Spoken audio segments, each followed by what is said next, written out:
Dogs will be dogs. They will sniff, chew and dig around in the garden. And you may agree with me when I say that we love our gardens, but as soon as we bring a furry friend into the mix, it can be a little stressful. So having a good plant selection and doing a bit of research is really important to make a happy place for our dogs. Don't you think, Charlie? If you're bringing a young puppy into the family or have an older dog, securing a small area that can be their space can be done by using gates or strong fences.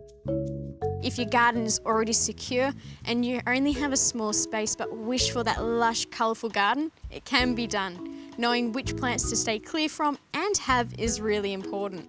Always being aware of the plants that we have in our garden is one of the first steps to creating a happy medium between our love of plants and the love we have for our pets.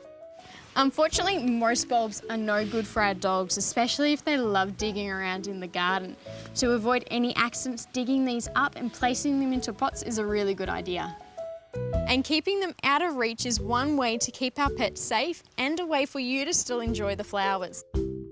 Some other plants that are best to avoid in the garden are things like cyclamen, azaleas, foxglove, lobelia and even kale. But there's a lot of fantastic resources online and even our local veterinary clinics can provide you with helpful lists on poisonous plants for our dogs.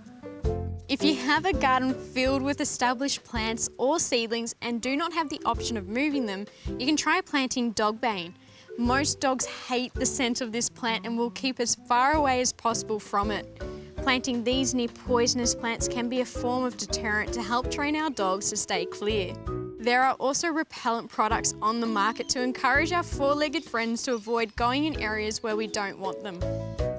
When it comes to choosing plants, always double check before planting. If you want some colour, you can plant lavender, pansies or even salvia, and they're all safe for our dogs. Gardening can be a lot more fun when we don't have to stress about our pets. And you never know when your favourite plant might become the latest tasting platter for our dogs.